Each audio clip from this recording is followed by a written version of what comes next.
बहुत समय पहले की बात है। भारत में एक राजा थे जिनका नाम विक्रमादित्य था। वे अपनी दयालुता और बुद्धिमानी के लिए प्रसिद्ध थे। उनकी बहादुरी की भी चारों तरफ चर्चा होती थी। एक दिन राजा विक्रमादित्य के दरबार में एक तांत्रिक आया। उसने राजा को उपहार स्वरूप एक फल दिया, जिसे राजा ने आदरपूर्वक स्वीकार किया। तांत्रिक ने राजा से अनुरोध किया कि उस फल को राजकोष में रख दिया जाए। अगले दिन तांत्रिक फिर आया और राजा को एक और फल दिया, जिसे भी राजकोष में रखने का अनुरोध किया। यह सिलसिला कई सालों तक चलता रहा। एक दिन कोषाध्यक्ष ने राजा को एक अजीब घटना के बारे में बताया। राजा जल्दी से राजकोष पहुंचा। वहां तांत्रिक द्वारा दिए गए सभी फल बेशकीमती रत्नों में बदल चुके थे। इतनी संपत्ति देखकर सभी दंग रह गए। राजा और उसके मंत्री खुशी से झूम उठे। अगले दिन तांत्रिक फिर से आया। राजा ने अपने सिंहासन से उठकर उसका आदरपूर्वक स्वागत किया और कहा, महाराज, आपने हमारे दरबार में आकर हमारा मान बढ़ाया है। कृपया मुझे आशीर्वाद दें। बताइए, मैं आपके लिए क्या कर सकता हूं? तांत्रिक ने कहा, मेरा आशीर्वाद हमेशा तुम्हारे साथ है, परंतु हां, तुम मेरी एक मदद कर सकते हो। राजा विक्रमादित्य, जो हमेशा मदद करने वालों की मदद करते थे, ने तुरंत हामी भर दी। तांत्रिक ने कहा, घने जंगल में एक पीपल का पेड़ है जिस पर एक शव लटका हुआ है। मुझे देवी को प्रसन्न करने के लिए उस शव की बलि देनी है।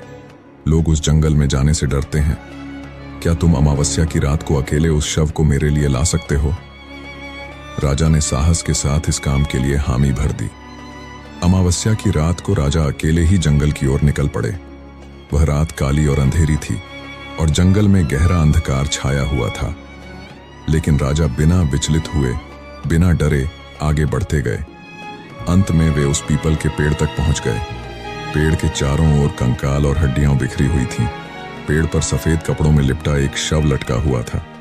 राजा पेड़ पर चढ़े और शव को उतारकर अपने कंधे पर रख लिया। अचानक वह शव हंसने लगा। राजा को यह देखकर झटका लगा, पर वे बिना डरे चलते रहे। शव ने राजा से पूछा, तुम कौन हो? राजा ने जवाब दिया, मैं राजा विक्रमादित्य हूं। फिर राजा ने शव से पूछा, तुम कौन हो? शव ने कहा, मैं बेताल हूं। तुम मुझे कहां ले जा रहे हो? राजा ने बेताल को तांत्रिक की पूरी कहानी सुना दी। यह सुनकर बेताल ने कहा, मेरा और तांत्रिक का जन्म एक ही समय हुआ था।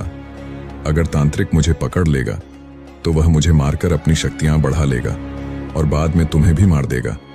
वह बहुत बड़ा धोखेबाज है। राजा सोच में पड़ गए, लेकिन फिर बोले, मैंने तांत्रिक से वादा किया है कि मैं आपको लेकर आऊंगा, चाहे मेरी जान चली जाए। मुझे अपना वादा निभाना है। बेताल राजा की ईमानदारी से प्रभावित हुआ और उसने राजा की मदद करने का निश्चय किया। बेताल ने कहा, ठीक है, मैं तुम्हें एक कहानी सुनाऊंगा और अंत में तुमसे एक सवाल पूछूंगा। अगर तुम्हारा उत्तर सही हुआ तो मैं तुम्हारे साथ चलूंगा। अगर गलत हुआ तो मैं वापस पेड़ पर चला जाऊंगा।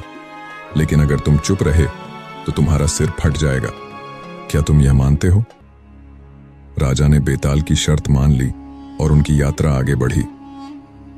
आगे की कहानी जानेंगे अगले भाग में। अगर आप अगला भाग देखना चाहते हैं तो हमारे चैनल को सब्सक्राइब करें